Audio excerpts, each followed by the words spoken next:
Bueno, ya está con nosotras el ministro de Trabajo y Seguridad Social, Pablo Mieres. Hay muchos temas para conversar. Se anunció la baja del seguro de paro, pero también vienen otros desafíos, ¿no? Como, bueno, procesar las actuales certificaciones en la situación que estamos viviendo con la pandemia y los cambios que hay en los testeos. Bueno, también desafíos en el mundo del trabajo, justamente por el aumento de los contagios, entre otros aspectos, además de la reunión que tuvo ayer con el presidente de la República. Bienvenido, Mieres. ¿Qué tal? ¿Cómo andan? Un gusto. Gracias por la invitación. Bueno, empezamos por lo último, quizá por la reunión que tuvo lugar en la jornada de ayer y que se apela nuevamente a el teletrabajo en las oficinas públicas. ¿Cómo es esa exhortación? Y sobre todo apuntando a con qué se va a encontrar el usuario, ¿no? Cuando tenga que ir a hacer un trámite. La decisión que se tomó es transmitirle a los distintos jerarcas de las instituciones del Estado que el instrumento del teletrabajo está disponible, que se puede... se autoriza a enviar a los trabajadores, a los funcionarios, a trabajar a domicilio por un plazo de 30 días, en la medida que puede colaborar con un mejor funcionamiento de las oficinas ante el riesgo de que el volumen de contagios pueda generar una situación en donde no se puedan cumplir con los servicios. ¿Cómo estábamos en cuanto a teletrabajo en estos días? Yo no tengo un elemento que me permita medirlo. En el sector privado existe y está disponible. Pero digamos que había disminuido, ¿no? Había disminuido, había cambiado sí, con la pandemia, sí, habían bajado los casos, sí, se había retomado bastante la normalidad. Presentado, iban bajando, claro. Esto está vinculado directamente, ¿no? Es decir, es una medida que permite un mayor distanciamiento, cuidarse un poco más, protegerse del riesgo de contagios, y en ese sentido el director de la Oficina de Servicio Civil, Conrado Ramos, ayer anunció esta resolución que se tomó en acuerdo en la reunión que mantuvimos ayer con el presidente, con el ministro de Salud Pública y con el propio Conrado Ramos. Pero eso quiere decir entonces que es una exhortación, pero cada organismo va a tomar la medida y va a resolver. Exactamente, Bien. No es una obligación. Exacto. Es recordar que existe. Ahora autorizamos nuevamente para que se pueda poner a andar nuevamente en las oficinas públicas, con el afán de que sea un instrumento más para favorecer el buen funcionamiento, para preservar los contagios sin afectar los servicios. Claro. Eso sí, nosotros el límite que hay es que no se pueden cerrar oficinas de atención al público. Cabe esperar entonces que se va a anunciar en las próximas horas de parte de cada oficina, así como decía Lore, si hay algún cambio en el horario o en la atención. Probablemente no necesariamente cambios en el horario, Bien. Sí algunos ajustes, pero nos importa mucho que la gente, que los ciudadanos sean atendidos como han sido en condiciones normales de estos últimos meses, y simplemente que hay otras tareas que se cumplen a nivel de las oficinas públicas que no requieren la atención física presencial y que se pueden realizar desde la casa. La idea igual es que no se cierren entonces ninguna oficina y que si un usuario tiene que hacer algún trámite que es presencial, igual esté, digamos, el horario habitual, solo que va a haber menos funcionarios. Ese es el alcance y me parece muy importante la precisión que ustedes hacen, porque de lo que se trata no es de restringir la actividad de atención a los ciudadanos, sino de compatibilizar esta situación de manera tal de que hay muchas tareas que se desarrollan en las oficinas públicas que no tienen relación directa con una presencialidad y que, bueno, en esos casos sí, darle a los jerarcas la posibilidad de que determinen, bueno, ustedes por estos días vayan a hacer su trabajo en su casa con algunos protocolos que están aprobados por la Oficina de Servicio Civil que garantizan que el trabajo se haga. Es decir, porque el tema del teletrabajo también tiene una contrapartida, que es el control de que la actividad se siga desarrollando, y eso ha funcionado. Yo puedo dar fe en relación al Ministerio de Trabajo, ha funcionado bien. ¿Tienen una proyección de cuántas personas podrían pasar a teletrabajar con esta exhortación? Yo no la tengo. Quizás el director de la Oficina de Servicio Civil sí, porque tiene directamente el conocimiento de la cantidad de funcionarios públicos, cómo están distribuidos, qué tareas realizan. Nosotros no tenemos esa información. Ministro, ¿la exhortación también es extensiva al sector privado, entonces? El sector privado tiene esa posibilidad y obviamente depende de acuerdos de partes, porque con el tema del teletrabajo tiene que haber, en la medida que el contrato es un contrato de presencialidad, si se quiere modificar, tiene que haber un acuerdo de partes entre el trabajador y el empleador para que ocurra. De todas maneras, muchas empresas vigente, ¿no? que habían instalado el teletrabajo en otro momento de la pandemia, después habían vuelto, pero no del todo, ¿no? Exacto. Hay muchos trabajadores que van 2 días o 1 y después siguen en la casa. ¿Hay estadísticas sobre eso, más o menos? Como Nosotros no las tenemos, el Ministerio de Trabajo no las tiene. El Ministerio de Trabajo sí lo que tiene que establecer, y ese es un tema que está en la agenda nuestra, es cómo incorporamos para la inspección de trabajo mecanismos de inspección a distancia también. Claro. O sea, en paralelo a lo que significa el trabajo a distancia, también mecanismos más efectivos de la función de contralor que tiene que tener la inspección de trabajo, también de las actividades de teletrabajo. Pero eso está muy en pañales. El otro día el inspector hablaba con representantes de la OIT y nos decían que no hay prácticamente antecedentes, que si nosotros avanzáramos en esa dirección sería, digamos, de los primeros países del mundo que estarían incorporando ese tipo de, claro, de mecanismos de control. Y en base a la situación, como que uno dice, apremia, porque además, sí, más allá del control, hay otra cantidad de detalles, el tema del horario, que no estén trabajando las 24 horas, de que no haya tampoco, como usted decía, carencias en cuanto a la, sí, productividad. Es un tema complejo, pero que, sí, cada vez... condiciones de trabajo. Exactamente. Para la y por otro lado, la sensación de que el teletrabajo es un mecanismo, una forma de trabajar. Que llegó para quedarse. Claro, y que independientemente de la pandemia venía creciendo más lentamente, la pandemia lo aceleró y además demostró que podía funcionar. Por lo tanto, en el mundo del trabajo futuro, el componente del teletrabajo va a ser mayor. Por lo tanto, la protección de los derechos de las dos partes, particularmente de los trabajadores, también tiene que ayornarse.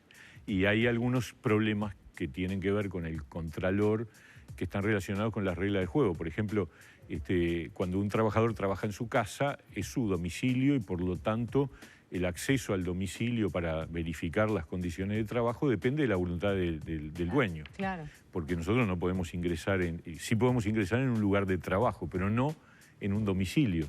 Entonces, hay una serie de problemas grises, claro, complejos. Por ejemplo, me acuerdo cuando estuvimos discutiendo la ley, el concepto de accidente laboral y accidente doméstico, ¿dónde está la frontera cuando la persona está trabajando en su casa? El gasto en el que incurre el trabajador, en luz, en otro tipo, sí, de cosas que no gasta cuando está en la oficina, es otro tema a sopesar. Sí, ¿sí? Eso está en la legislación vigente establecido, que el empleador tiene de cargo darle los implementos y el equipamiento que le permita al trabajador trabajar en su domicilio. Pero a su vez nosotros tenemos que controlar que las condiciones de trabajo sean adecuadas.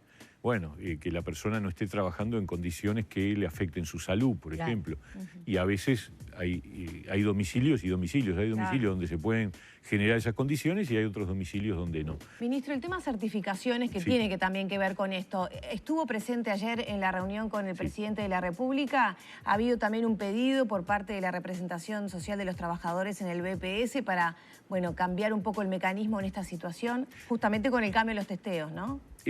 A ver, tenemos por un lado el cambio en los testeos, que es una decisión del Ministerio de Salud Pública que se tomó ya y que está vigente, que de alguna manera va a ayudar a descomprimir la presión que hay sobre todo sobre el sistema de atención primaria, que es donde justamente, y acá viene la parte que rebota en lo laboral, que es donde justamente se establecen las certificaciones, que son el requisito formal que una persona que contrajo la enfermedad requiere para poder ampararse en el subsidio por enfermedad. El problema que estamos teniendo hoy es un retraso entre el diagnóstico de que la persona está enferma y que por lo tanto no tiene que ir a trabajar, y la certificación médica del prestador del servicio de salud que le permite al trabajador darse de alta en el subsidio por enfermedad.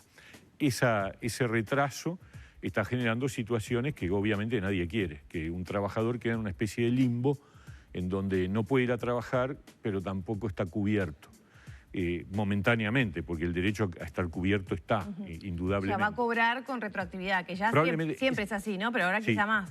Esa es una de las formas que podemos encontrar, retroactividad en la certificación, que eso lleva a presionar sobre todo el funcionamiento del Banco de Previsión Social, que tiene que ajustar sus mecanismos para ingresar en el sistema las certificaciones, u otros mecanismos que estamos analizando que todavía yo no lo puedo establecer, pero que pueden agilizar momentáneamente, porque el mecanismo de la certificación para tener una idea, médica... mecanismos que por dónde pasan. Más digitales, que de alguna manera... O sea, que haya una certificación telefónica, por ejemplo. O que haya algún instrumento de prueba de que el trabajador está enfermo y que pueda notificarse Pero, por directamente. ejemplo, Ramón Ruiz, representante de los trabajadores, propuso que fueran las empresas las que comunicaran que el trabajador está enfermo y no el prestador de salud, lo cual él dijo que ya se hizo en otros casos, como por ejemplo con empleadas embarazadas que debieron acogerse al seguro de enfermedad estando en épocas de emergencias. En realidad no está bueno que sea el empleador,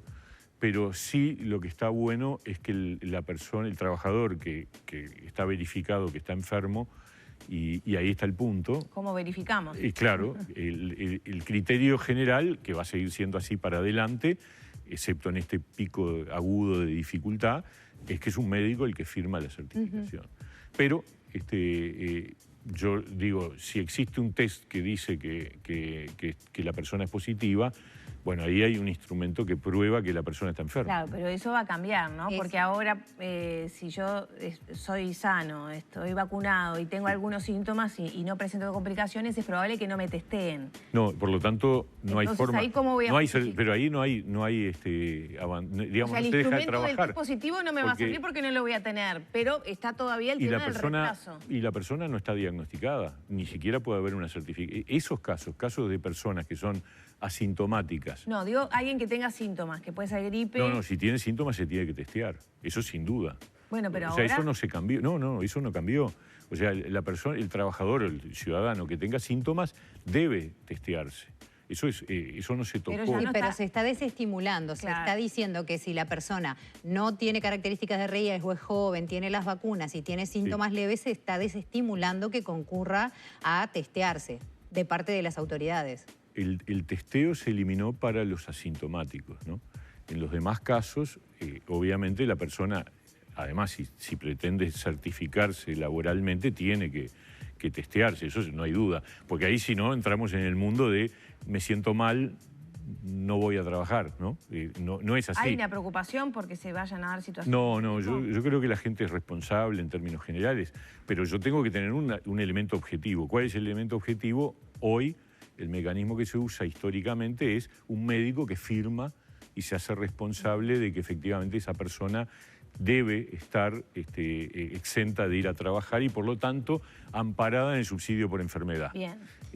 Eso está demorando 3, 4, 5 días y eso genera una situación de dificultad. Lo que queremos es ver cómo hacemos en este tiempo, que será un mes, capaz que menos, para que el trabajador se sienta protegido cuando efectivamente está enfermo, ¿no? Y ahí los caminos entonces son una certificación retroactiva que hay que ver cómo se implementa o quizá otro tipo de certificación, por ejemplo, digital, que el médico constate telefónicamente y haga un certificado electrónico, por ejemplo, sin ver al paciente. Podría pasar algo de eso, podría ser que el resultado del test debidamente transmitido genere el alta en el BPS al subsidio por enfermedad en función de la situación vacunal del trabajador, pero repito, yo no quiero adelantar posiciones porque son cosas que dependen también de elementos técnicos y de coordinaciones con él. ¿Cuándo se va a definir el otro actor eso? central es el Banco de Previsión Social. Nosotros tuvimos reunión con el presidente del Banco de Previsión Social en el día de anteayer, para coordinar, porque el que después tiene que bancar todas las modificaciones es el Banco de Previsión Social. Entonces, nosotros estamos en contacto directo con el doctor Alfredo Cabrera, que es el presidente del Banco de Previsión Social, para que la medida que eventualmente se disponga esté en línea con que el banco pueda cumplirla a cabalidad, como lo ha hecho hasta ahora. La verdad, yo siempre digo, y lo vuelvo a reiterar ahora, el Banco de Previsión Social ha superado una prueba impresionante, porque no solo pensar que en marzo del 20, en 15 días, entraron 80.000 solicitudes al seguro de paro y fueron tramitadas debidamente y ha habido una respuesta, a veces puede haber alguna demora, pero en términos generales el Banco de Previsión Social enfrentó esta tormenta perfecta y fue desde el punto de vista laboral el organismo que más exigido estuvo y respondió muy bien. Entonces hay equipos, hay capacidades técnicas, hay capacidades de trabajo en el Banco de Previsión Social que nos permiten pensar cosas que en otras partes del mundo, porque esto también viene a cuento decirlo, en otras partes del mundo pasan y bueno, y siguió y nos pasó el agua y mala suerte. Acá hemos tratado cada vez, yo siempre recuerdo, al día siguiente de la emergencia sanitaria, el Uruguay de haber sido uno de los primeros países del mundo y de los pocos que dijo todo trabajador que tiene que cuarentenarse, ¿se acuerdan cuando el tema era cuarentenarse por el contacto directo? Pasa a estar cubierto por el subsidio por enfermedad. Eso es un dato que ocurrió el 14 de marzo del 2020. Queremos aprovechar los minutos porque hay muchas preguntas que están llegando de parte de los televidentes. Sí. Uno, por ejemplo, está preguntando si da COVID positivo, si está obligado a teletrabajar, si hay algo en esa línea. No, si esa persona tiene un diagnóstico positivo, tiene que aislarse. Ese es un dato que... Pero, por ejemplo, al estar enfermo, ¿pueden obligarlo a teletrabajar o tiene que descansar en su casa? En principio, por supuesto que cada persona acordará lo que le parece, pero la previsión médica es que la persona debe aislarse y dejar de trabajar. No hay una normativa que diga que es obligatorio seguir trabajando, ni lo contrario. Cuando uno está certificado por enfermedad, no puede trabajar. Si está certificado por enfermedad, no debe trabajar porque además el pago de sus ingresos lo está abordando el Banco de Previsión Social. Pero entonces está en línea con lo que el televidente estaba diciendo. Claro. No pueden pedirle que teletrabaje si está certificado. Un trabajador certificado no debe trabajar, eso es así. Bien. Ministro, hablemos un poco del seguro de paro. Bueno, usted presentaba las cifras, hubo una reducción, pero también tenemos expresiones de las últimas horas de preocupación. Por ejemplo, agencias de viaje, ¿no? Que ya están viendo, o turismo en general, ¿no? Ya está viendo un resentimiento. Sí.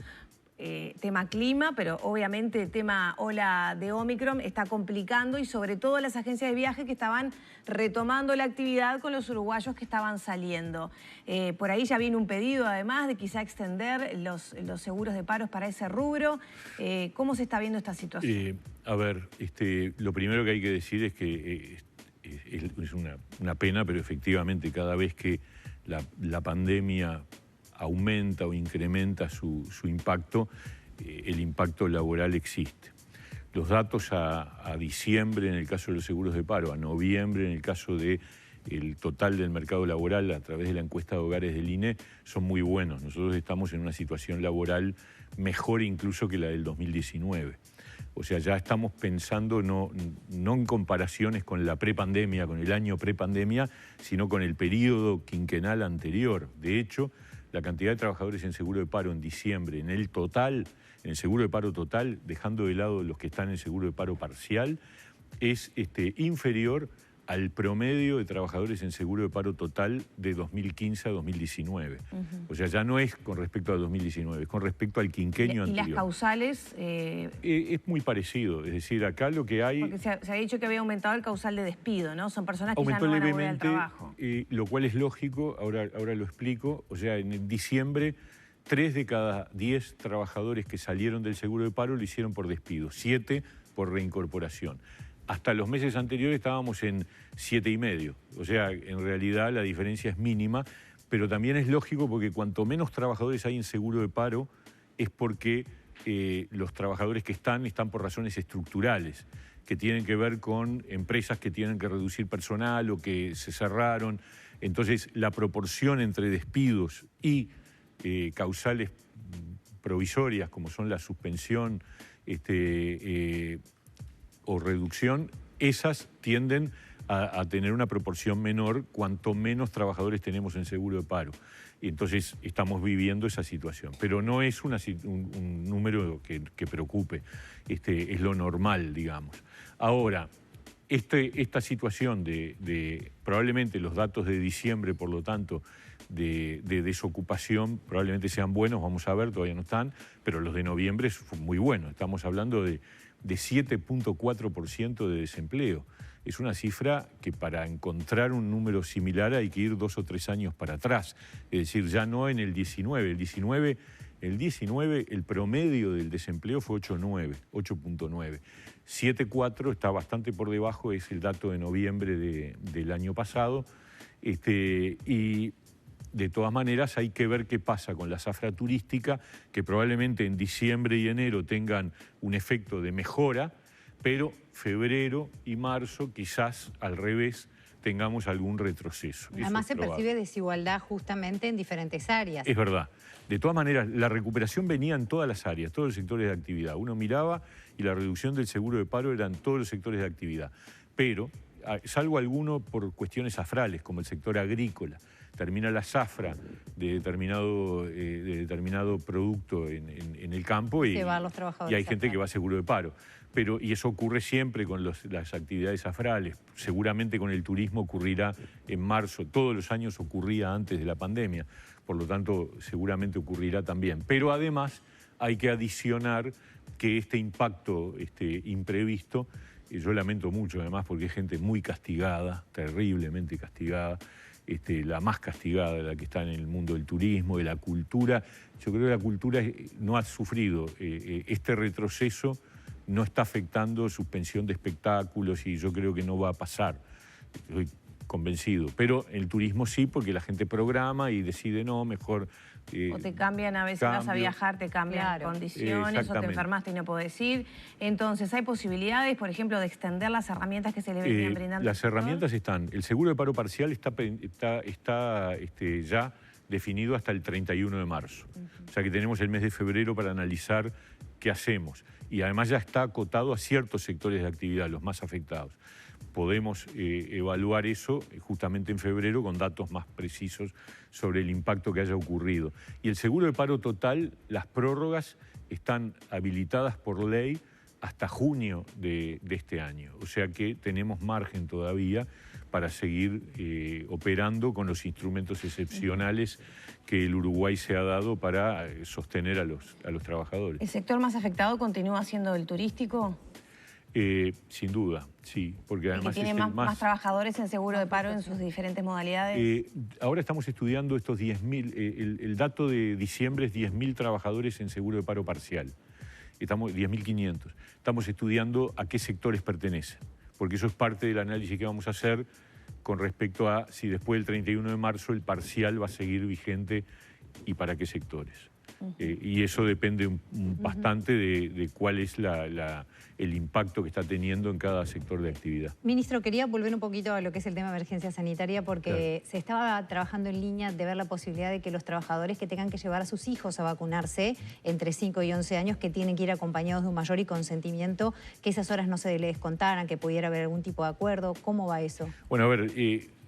no hay ley que lo ampare, no es posible pensar en una ley que se vote en estos días por distintas circunstancias. Lo que hicimos nosotros fue exhortar a que en el marco del mundo del trabajo se tomara en consideración que así como se le permite al trabajador, y eso sí está por ley presentada por iniciativa del Ministerio de Trabajo, que el trabajador, si tiene agendado en el horario de su trabajo vacunarse, pueda tener una dispensa de 4 horas para ir a vacunarse, por analogía a la del voto, es decir, que el trabajador que tiene que ir a votar y tiene que trabajar el día que se vota pueda ir a votar para cumplir con su deber cívico. En el caso de los menores, con el cuidado y el riesgo de que, depende de quién está a cargo del menor, porque primero que el niño o el menor esté agendado en horario de trabajo del responsable, pero puede haber más de un responsable, puede haber un responsable que no tenga que trabajar a esa hora. Entonces hay que tener en cuenta todas esas circunstancias. No es lo mismo que cuando uno mismo se tiene que vacunar.